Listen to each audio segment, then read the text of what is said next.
Santapan Harian, Senin, 6 September 2021.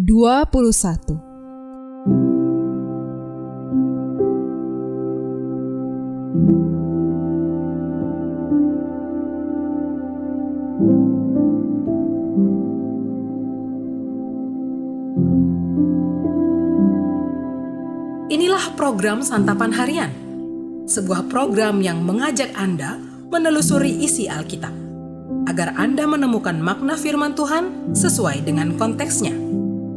Santapan Harian tertuju bagi Anda yang ingin memiliki kehidupan rohani yang segar, kuat, dan sigap.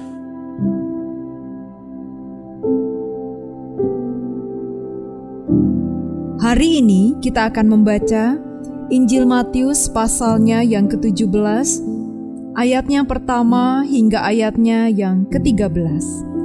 Namun sebelumnya, mari kita berdoa.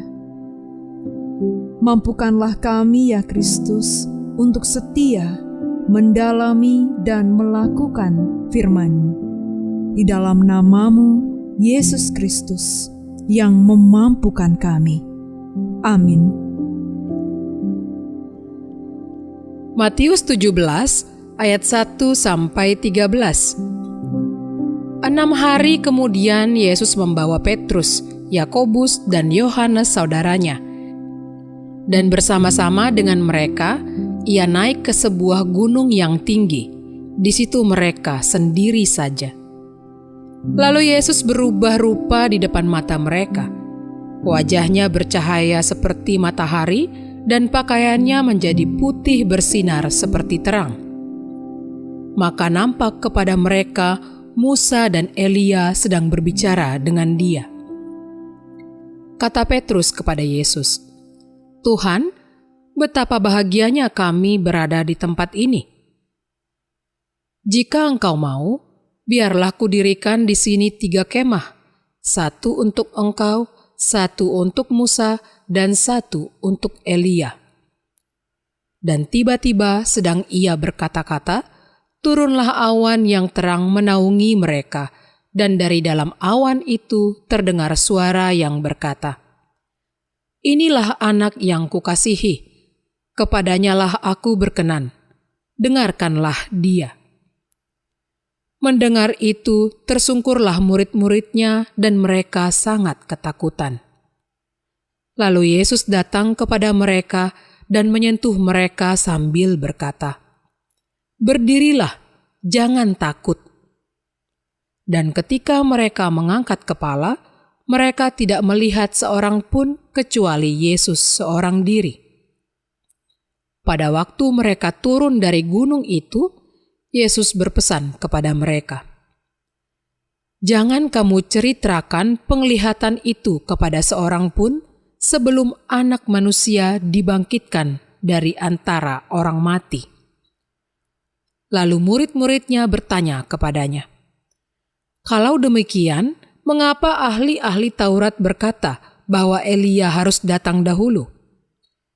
Jawab Yesus, "Memang Elia akan datang dan memulihkan segala sesuatu. Dan aku berkata kepadamu, Elia sudah datang, tetapi orang tidak mengenal dia dan memperlakukannya menurut kehendak mereka. Demikian juga Anak Manusia akan menderita oleh mereka." Pada waktu itu, mengertilah murid-murid Yesus bahwa ia berbicara tentang Yohanes Pembaptis.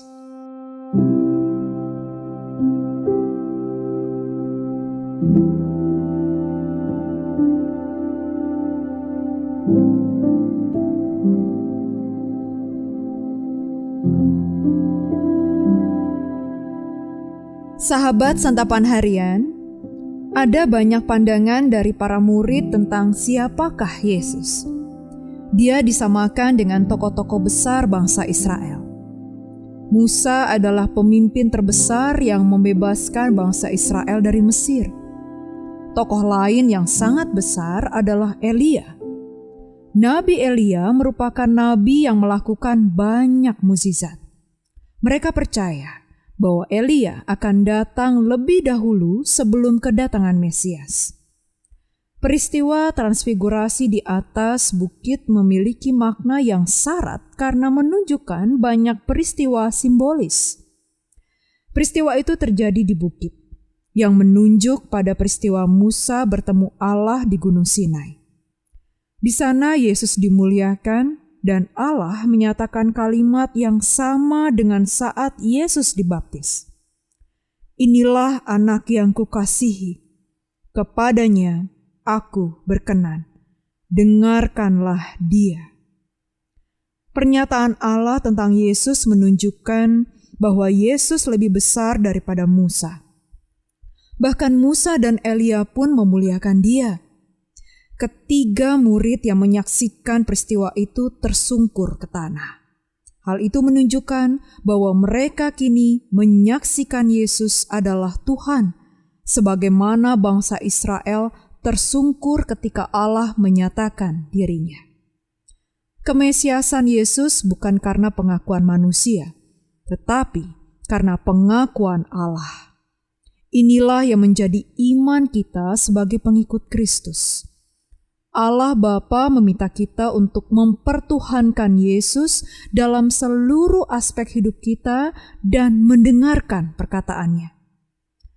Kata mendengarkan di sini berarti mengimani serta menghidupi setiap firman yang disampaikan Tuhan Yesus. Apakah kita mau mendengarkan ketika Yesus meminta kita melakukan hal-hal yang berkenan kepadanya, meskipun kita akan kehilangan waktu-waktu yang menyenangkan? Misalnya, turut ambil bagian dalam pelayanan dan kegiatan gerejawi, yang mana tidak hanya menyita waktu, tetapi juga tenaga, bahkan keuangan kita. Melakukan firman Tuhan secara utuh bukan perkara mudah, tetapi karena Allah sudah mengatakannya, maka kita harus melakukannya. Kita percaya bahwa Allah jugalah yang akan memampukan kita. Mari kita berdoa. Ampuni kami ya Tuhan, jika kami gagal untuk setia kepadamu karena kami masih mencari kemuliaan. Kami ingin hal-hal spektakuler yang terjadi di dalam kehidupan kami. Kami lupa bahwa Engkau lebih berkenan kepada kesalehan hidup dan kekudusan hidup. Engkau berkenan akan kekudusan lebih daripada yang lain. Kami rindu untuk menyenangkan hati-Mu, ya Tuhan. Karena itulah kami mau melatih diri kami untuk lebih peka mendengar suara-Mu. Rela memikul salib-Mu yang Engkau bebankan kepada kami.